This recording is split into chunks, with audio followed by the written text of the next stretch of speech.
Kia ora koutou, nau mai haere mai, and welcome to the Frog Recruitment Auckland Talent Webinar. And we're looking at finding a job in Auckland. And if you are looking for work, market conditions are really in your favour at the moment in Tamaki Makaurau. Today, I will run through some of the key factors in the job market in Auckland to help you decide what you want to target. And the team will let you know on some great tips to help you secure the job that you love. We'll have Shavneel Narayan talk about how to stand out from other job seekers. We'll be joined by Julia Yen, our sourcing specialist, on making the best first impression that you can. And Kirsty, Hengan, senior consultant, looking at how to prepare for a job interview once you've secured the interview stage. And we will have time, hopefully, to go through some questions at the end. So please type your comments please type your questions in the comments box along the way, and we'll get to those at the end of the session. All right, so starting out, let's look at the Auckland job market.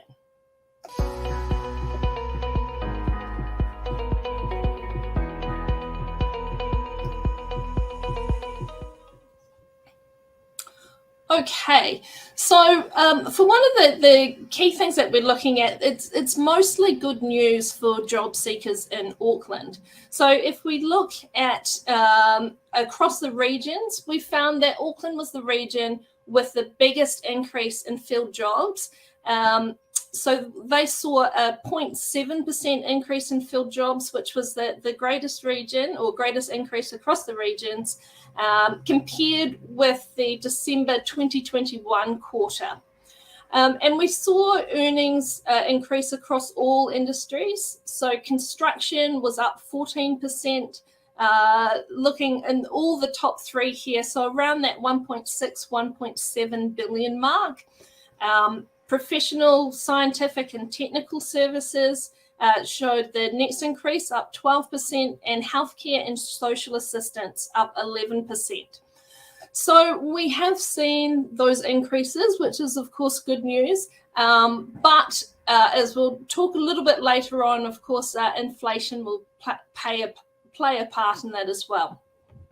For unemployment, of course, we know that for New Zealand, we're at record lows, and that's no different for Auckland as well. So in Auckland, the unemployment rate is down to 3.5%, which if you're looking in comparison is down from 5.1 in 2021, and we reached a peak of 7% in 2013. So what does this mean for job seekers? So it means that candidates are in demand. If we're looking through, employers are finding it hard to find good talent. Of course, there's some obvious reasons for this with having gone through the pandemic and restrictions on borders. And now we're also looking at that competition for moving overseas. So it's hard to find that good talent. So if you are looking, it is actually a good time for you to, I guess, to put that pressure on and to be able to look for those opportunities for yourselves as you have a better bargaining position. Now, unfortunately, it's not all good news. So if we look at the wage inflation, so it's good that has increased to 3%, which is the highest level that we've seen since 2009. But the bad news, I guess, is that it isn't quite keeping up with the rampant moves of inflation. So our annual inflation rate, I'm sure you all have heard, has increased to 7.3%, which is over a 30-year high. Some of the biggest movers in that area, so we saw transport contributing to those increased living percent. So the cost of transport, so obviously including petrol, but also things like the prices for new cars, etc. That was up 14%. Housing, so including mortgages, new homes, as well as rental costs, up 9%. And food, as I'm sure you'll all be aware when you go do your grocery shopping, also a big contributor to those pressures on living costs at 6.5%. Okay, so if we look through to, I guess, what we've seen in the market from both from our clients and candidates. So if we look through, we can see here that are organisations planning to recruit? So yes, we have seen a big move. So businesses want to keep things rolling along. And by far the majority were looking to recruit in 2022. So only there was 2% said no, I'm actually going backwards, we're reducing staff numbers, or 11% didn't anticipate hiring.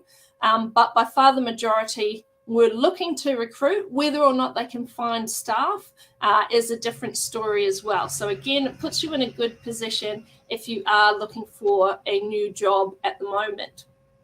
And on the flip side of that, if we look to our job seekers, we saw that there was a little bit of movement there. So I think that the big flurry of movement at the end of 2021, so we started to see those effects of the so-called Great Resignation, and there was a lot of movement in the earlier part of this year, but things seem to have stabilized a little bit there. So we had, 38% were either not active but looking soon, or not active and will be looking for a while. So there is still a good bit of movement or looking at those opportunities. We've taught previously where, yes, across the board, we're still waiting to see those wage price index increase to keep up with inflation. But there have been pockets within the industry where they have been able to see some quite high increases in salaries and wages. Okay, so what are those jobs that are in demand? So if we go to our next slide there, look at some of the jobs that we've seen on the ground level here with Frog Recruitment. So some of the top areas that we're looking at, so the key specializations in demand or with the most movement of jobs so far this year has been within business support, government positions, so that's always going to keep ticking along, as well as supply chain management and human resources. So a range of different roles there, through from administration, customer service, your support roles. A lot of these are transactional roles to keep the business going, so your distribution officer, inventory controller, as well as some specialist roles, particularly within HR. So as we've been looking for staff for our team as well, a lot of businesses have been looking to fill that space within their recruitment or talent acquisition teams. So of course, being able to find new talent has been the biggest challenge for businesses this year. So those specialist roles have really been in demand for 2022 and expect for that to continue. Okay, so we will move on now, and so we'll go to Shavneel, who's going to let us know a little bit more about how to stand out from other job seekers. So once you've done the hard work, you've decided, right, I know what I'm going to target, and I know that I can look for a good salary and an increase on what I've either been on previously or market rates from years before. So once you've decided what to go after, Shavneel's got some tips on how to really stand out from the crowd and put your best foot forward. So let's go to Shavneel.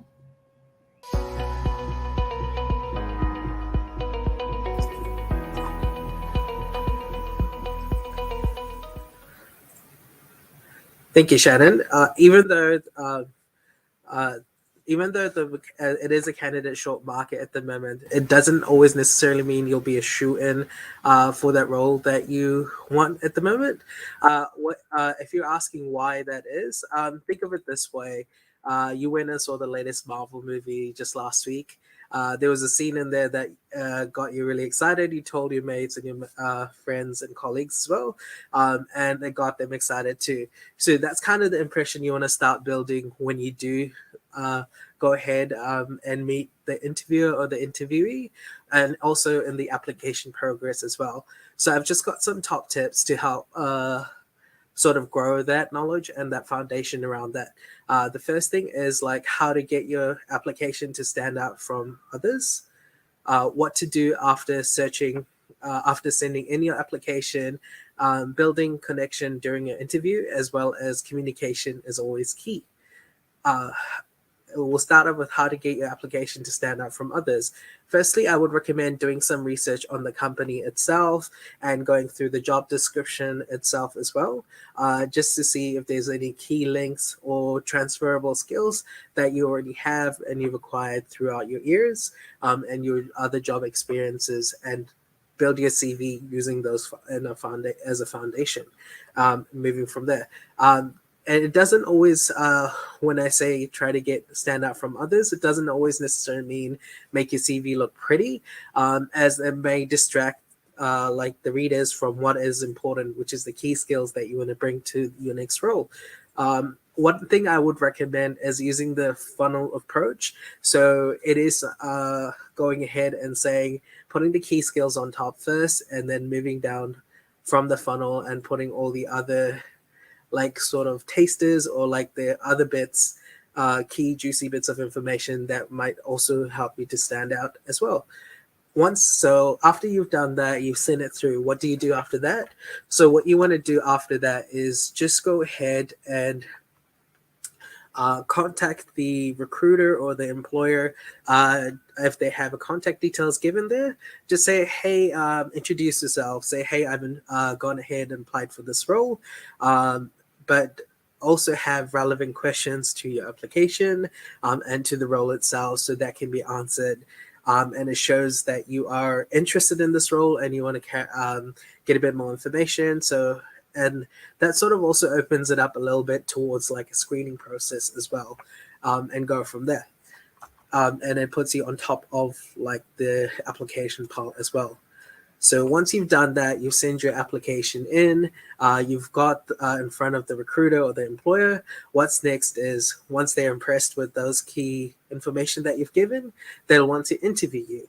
In the interview, one of the major points that I would recommend is building the connection with with the interviewer, just so you can leave that impression. The best way I would say to build that connection is, we live in a social media age, so I would definitely recommend maybe stalking them on LinkedIn, just seeing what they've been up to, if there's any extra posts that they've been doing, seeing if there's any current market affairs or anything like that. And I would recommend looking at our PDP posts to see some current labor market affairs and challenges. That might be some good questions to ask while you guys are interviewing, and build that connection. And what you want to do is just try and also sort of bring that up, and so that way you've built that connection. Once you've done that, then when the employer or the interviewer does ask you, tell me about yourself, what you want to do over there is just go ahead and sort of give like a bit about your skills and the information that will be relevant to the job description or relevant to the role that you're applying for, and sort of pitch the idea of yourself to them. Once that's done, and the interview went smoothly, what's the next step from there is usually communication. What you can do after that is go ahead and speak to the interviewer, maybe connect with them on LinkedIn, or even just go ahead and follow them on LinkedIn. What tends to happen is, even if you are not successful for that role, there might be future roles that do come up, and you've already started building that relationship and the connection with them, and you'll be able to go ahead and move forward, and just be like, hey, we've already had this connection, let's try, and I'd be interested in this new role, and go from there as well. And the last thing I would recommend is, if there's things or issues that have come up, or you've just accepted your dream offer or another different offer, just communicate that with the recruiter or the employer as quickly as possible, as what they would want to know is how things are going, and things like that. There's as what happens is, if it doesn't actually work out for that role, then you are not burning the bridges, and there could maybe be a potential to carry on with the process as well. So those are my top tips for you guys. All the best for your job hunting. Let's move on to Kirsty Hengan, who's going to tell you more about preparing for the job interview.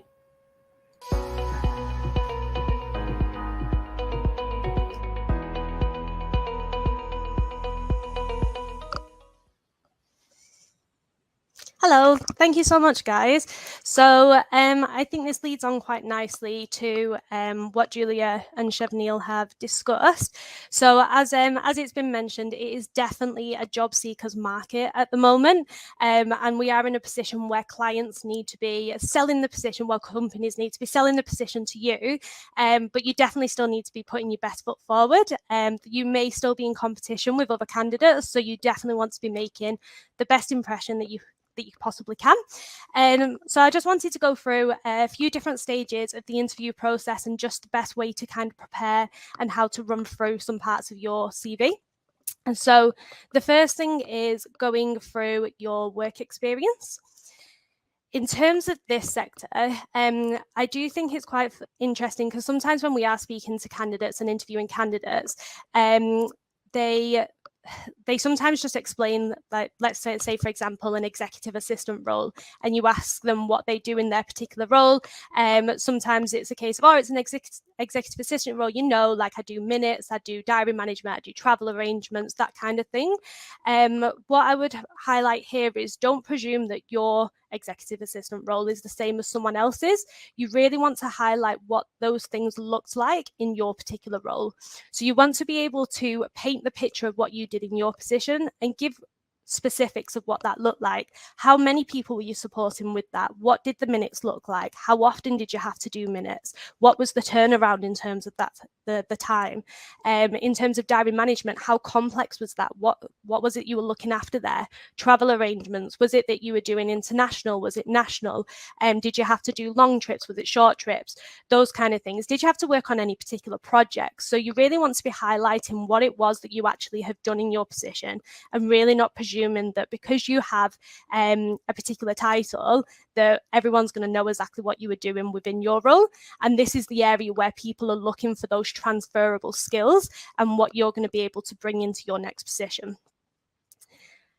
In terms of, I think there was a question around this that has popped up in the chat, but if you do have gaps in your CV / reasons for leaving, then please just be honest around it. You've had to take time out. I think someone mentioned they have been made redundant and they found it quite difficult to get back into the workforce. What have you been doing in that time? Have you been expanding your knowledge? Have you been looking into getting a bit more experience in another area? Have you just taken some time out to work out what you actually want to do, and you're now ready to get back into the market?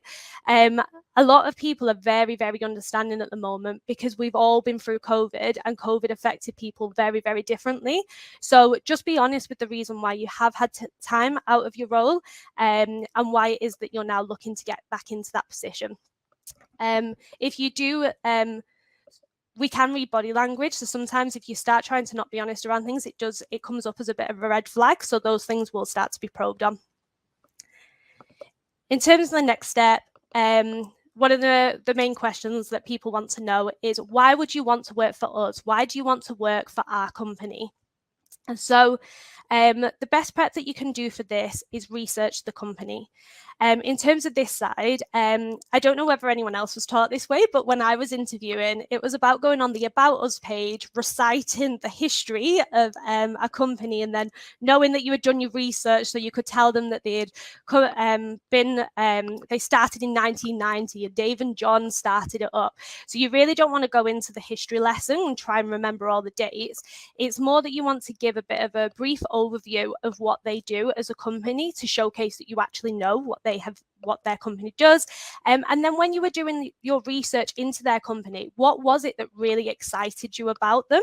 So that might be, it's different for everyone, and please do have a look and see what it is that excites you. So don't just make up something, but it can be something along the lines of, oh, I noticed that you won an award for a client service, and that's something I'm really passionate about, and I really want to work for an organisation that has a focus on that.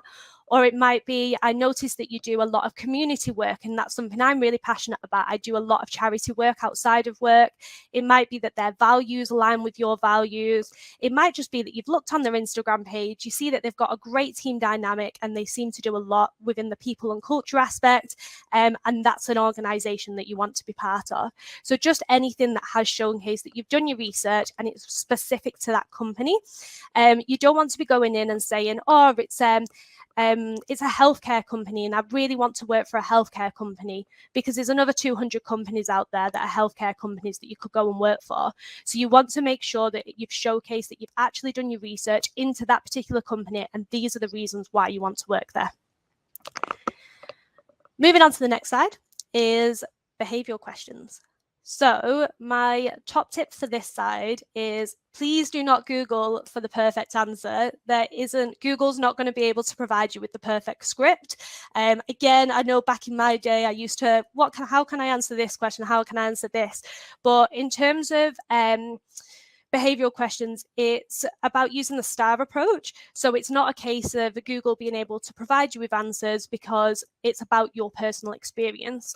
The reason why businesses are asking you these behavioural questions is they've asked you about your work experience, you've painted the picture of what you're doing, but now they want to get into the nitty-gritty bits of how you would deal with a certain situation and how those skills are going to be transferred across to the company when you're going to be put in similar situations in your new role. And so it's not to throw you up or to see how you handle under pressure. It really is just to find out a little bit more about you and your experience and how that's going to be transferred across. So the STAR approach is your situation. So you're describing the situation you were in. The task, so explain the task that you needed to complete.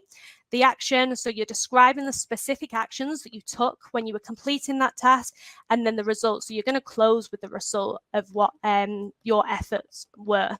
So I wanted to give you a bit of an example, just so that you kind of can get a bit of a gist of how it runs. And I thought I'd use one of everyone's favourite questions that they like to ask around, what are your strengths? So I think the habit that a lot of people tend to go for is the list.